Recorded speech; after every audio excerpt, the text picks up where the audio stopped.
दोस्तों, आपको बाबा राम आश्रय के चैनल पर स्वागत है। आज हम आपको बताने वाले हैं ओझा की ओझाई, सोखा की सोखाई के बारे में बताने वाले हैं कि भूत प्रेत आप किस तरीका दिखाएं, किस तरीका न दिखाएं, कैसे आपको कामयाबी मिलेगी, कैसे आपके अंदर जो वहम बैठा हुआ है भूत का कैसे दूर होगा। ये सारी बातों को मैं वीडियो के माध्यम से आज ही नहीं, इसी वीडियो में नहीं, बाकी हर वीडियो में मैं समझाता हूँ अपने। फिर भी सामने वाले के समझ में नहीं आने के कारण वो दर दर भटक रहा है। बाकी देवी देवताओं के बारे में भी बताया हूँ कि कैसे आप ओझाई सुखाई कराएं, कैसे ना कराएं, कैसे आपको कामयाबी मिलेगी, कैसे आपके देवी देवता साफ सुथरे हो जाएंगे और कैसे आपको पूजा पाठ करना चाहिए। मगर मैं देख रहा हूँ भाई लोग बहरवासु चीज़ों की पूजा पाठ कर रहे हैं, अपना सिक्का जमाने के लिए कर रहे हैं कि ताकि मैं जो चाहूँ वो कर दूँ, मगर किसी काम में नहीं हो पा रहे हैं। दोस्तों, ओझाई सोखाई के ऊपर भी उतना विश्वास रखना चाहिए जितना इंसान का चल सके। ये नहीं कि भूत प्रेत के आप दीवाने बन जाएं, ये भी जायज़ नहीं है। पहले यदि तबीयत खराब है, कोई समस्या है, आप सीधा जाके डॉक्टर से संपर्क कीजिए। एक बात मेरी हमेशा याद रखना कि पहले आप डॉक्टर से संपर्क कीजिए, एक बार दवा लाइए, जब नहीं आराम हो रहा है सीधा उसका जांच करवाइए। फालतू दवाइयाँ नहीं खाएं आप, क्योंकि फालतू दवा खाएंगे तो आपके सेहत के लिए भी नुकसान पड़ेगा, कोई मसला हल होने वाला नहीं है। जैसे आप डॉक्टर के पास जाते हैं छोटे मोटे, तो आप कहते हैं कि हमें बुखार हो रहा है, तो देखा बुखार की दवा एक गोली डाल दिया, फिर बोल रहे हमें खांसी भी आ रही, खांसी के लिए भी दवा दे दिया, एक सिरप दे दिया, फिर बोल रहे हो हमारे सर में दर्द हो रहा है, चक्कर आ रहा है, उलझन पैदा हो रही है, तो दो गोली और डाल दिया उसमें। तो मतलब ऐसे जितना मर्ज आप बताते जा रहे हैं डॉक्टर को, उतनी गोलियां वो बढ़ाता चला जा रहा है। उसे ये नहीं पता, ना आपको ये पता है ये सब क्यों हो रहा है, किसके जरिए से हो रहा है, इसको पता लगाना जरूरी है। जब सही डॉक्टर के पास जाएंगे, आप जांच करवाएंगे, क्यों हमें बार बार बुखार उठा ले रहा है, चढ़ रहा है क्यों, उतर रहा है क्यों, हमारी खांसी नहीं बंद हो रही क्यों, हमारे सर का चक्कर नहीं बंद हो रहा है क्यों, हमारे हाथ पैर में और दर्द पैदा होता रहता है। इसके लिए आप ढंग के डॉक्टर के पास जाएंगे, जब वो जांच करवाएगा तो उसमें जो रिपोर्ट निकलेगी, तो रिपोर्ट के हिसाब से सिर्फ उसी चीज़ की वो दवा देगा जिसके वजह से बार बार तुम्हें बुखार उठा रहा है, चढ़ रहा है, उतर रहा है क्यों, खांसी बनकर आ रही है क्यों, हमारे सर में चक्कर हो जा रहा है, या गैस बनने के कारण में हमारा माथा घूम रहा है, या और कोई बीमारी है, टाइफाइड बुखार के कारण तुम्हारे शरीर में ऐंठन बन रही है, या जो है कि ब्लड कमी होने की वजह से ऐसा हो रहा है। वो जब रिपोर्ट निकलेगा उसी माध्यम से जो अनाप शनाप जो दवाइयाँ आप लाते हैं, जिससे आप फलित नहीं होता है, कामयाबी नहीं मिलती है आपको, इसके कारण आप परेशान हो जाते हैं और शरीर के लिए भी नुकसानदायक रहता है फालतू दवा। जब जांच करा लेंगे, रिपोर्ट आएगी, डॉक्टर सिर्फ मेन दवा देगा जिस वजह से ऐसा हो रहा है, फालतू दवाइयाँ से भी आप बचत हो जाएंगी। जब ये सब कराने के बाद भी कोई मसला हल नहीं हो पा रहा है, तो आपके अंदर यदि वहम बैठा है, भूत प्रेत का साया जब रहता है उसका अनुभव, उसका अंदाजा अलग होता है। तो आप किसी गुनिया से संपर्क कीजिए, ढंग के गुनिया के पास जाइए, उससे कहिए कि हमें ऐसी ऐसी तकलीफ़ें बढ़ रही है, आप जांच भी कराएं। और जांच से ज़्यादा यदि तुम्हें विश्वास है तो आप महीना 15 दिन के लिए कह दीजिए कि आप महीना 15 दिन के लिए हमारे घर में यदि बीमारी है तो आप उसकी व्यवस्था कर दीजिए। आप बच्चे के ऊपर है या किसी बच्ची के ऊपर है या स्वयं आपके ऊपर है या घर बार के ऊपर है या रोजी पूजी के ऊपर भी बांधे पड़ जा रहे हैं या बच्चे होने की संभावना नहीं होती है, जैसे 2 महीना 2.5 महीना पेट में गर्भ रुकने के कारण गर्भ खराब हो जा रहा है, इसका भी वजह है। क्योंकि पिंड पोतना गड़न इसी को कहते हैं। जब 2 महीना 2.5 महीना 3 महीना गर्भ रुकने के बाद जो खराब हो जाता है उसे कहते हैं शैतानी हरकत की वजह से गर्भ रुकता नहीं, काट देता है। उसको आप ढंग के गुनिया के पास जाएंगे, अपना कार्य कराएंगे, वो कार्य हो जाएगा, फिर से गर्भ नहीं कटेगा तो बच्चा सही सलामत पैदा हो जाएगा। और दूसरी बात ये मैं बता रहा हूँ, जब आप गुनिया के पास जाएंगी, घर की समस्याओं को रखेंगे, गुनिया जब महीना 15 दिन के लिए बीमारी व्यवस्था करेगा, जो भी उसका खर्च वर्च लगेगा आप दीजिए।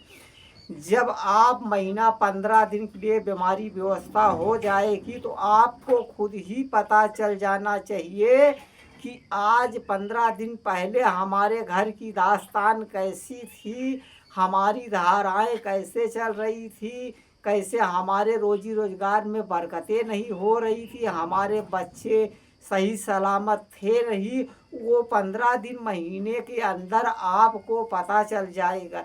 जब आपको आराम लगने लग जाए कि पहले से हम बहुत अच्छे खासे हैं, कि अब हमारे रोजी रोजगार में भी बरकतें होने लग गई है, जो हम सोचते हमारा कार्य भी होने लग गया है, या शादी विवाह कर रहे हो नहीं हो रहे उसमें कोई अड़चन नहीं पैदा हो रही है, जब आपके आंखों के सामने सारी बातों दिखाई पड़ने लग जाए तो आप दोबारा टाइम के 1 दिन पहले वहाँ जाइए। आप जो भी मांगे खर्चा वर्चा ऊपरे उसको आप पूरा काम करवाइए।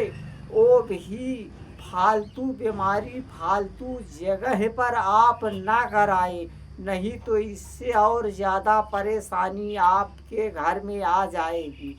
क्योंकि गुनिया से कहिए जहाँ की बीमारी है पटीदारी है तो पटीदार के यहाँ भेजिए, कड़कदारी है कड़कदार के यहाँ भेजिए, या तुम्हारा खाबदार है तो वहाँ भेजिए, मगर फालतू जगह पे बीमारी को मत भेजिए। ये नहीं कि हमारे पास पैसे हैं तो मैं किसी की ज़िंदगी के साथ खिलवाड़ करूं, तो कभी आप कामयाब होने वाले भी नहीं हैं। हक पे चलोगे, जिसका है उसी के पास आप भेज दीजिए। जो तुम्हारे कुल देवी देवता है या मिट्टी मुर्दा उसमें है सेवकदार, उसमें से निकलवा दीजिए। बाकी जो फालतू बीमारियां हैं जो देना बहाना लगे देकर, उसे आप जहाँ का है वहाँ पे आप भेजवा दीजिए। जब आप पूरा काम कर लेंगे तो भी अपने घर की बंदिश नहीं करवाना है तुम्हें, कुछ दिन तक देखना है, साल 6 महीना देखना है कि अब हमारे घर की धाराएं बहुत अच्छी चल रही हैं। उसके बाद अपने घर का आप बंदिश भी करवा सकते हैं, घर को गिरा भी सकते हैं, उसका व्यवस्था करा सकते हैं। नहीं तो बहुत से लोग बहुत घाही तोड़ा करके कहते हैं कि हमारे घर की बंदिश कर दीजिए, भूत आएगा कहाँ से। पता चला तुम्हारे घर का भूत गया ही नहीं है, तुम्हें थोड़ी राहत मिली है, थोड़ा देखने के वजह से तुम घर की बंदिश करा दिए, घर के अंदर भूत पड़ा का पड़ा ही रह जाएगा। घर की बंदिश हो गई है तो भूत जाएगा कहाँ से। तो ये उल्टा सीधा काम ना करवाएं आप, नहीं तो अधिक मात्रों में बहुत ज़्यादा परेशान हो जाएगी। ऐसी ऐसी बातें हम वीडियो के माध्यम से ही बता देते हैं। बाकी कुल देवी देवता जो हैं जब साफ सुथरे हो जाएं तो कुछ दिन उनकी कच्चे पूजा दीजिए, पक्का पूजा मत दीजिए। जिसे होम होम करते हैं वो सब मत कीजिए, सिर्फ कच्चा पूजा दीजिए। जब आपके आंखों के सामने नजर आने लग जाए कि अब मैं जो सोचता हूँ और जो हमारे बच्चे भी हैं अब सही सलामत हैं, तो आप साल 6 महीना करने के बाद तुम्हें एहसास हो जाएगा कि अब हमारे देवी देवता काम कर रहे हैं, हमारी घर की धाराएं सही हो गई है। उसके बाद आप देवी देवताओं का पक्का पूजा दीजिए, अपने आप को समर्पित कीजिए, उनके हवाले कीजिए, पूर्ण विश्वास रखिए अपने परम पिता परमेश्वर, अपने ईश्वर की विश्वास रखिए। जो सबको देने वाला एक वही है, देवी देवताओं को भी देने वाला वही है, कोई और नहीं देता है। यदि स्वयं मालिक नहीं देगा तो किसी के पास कुछ भी नहीं है कि वो दे सके।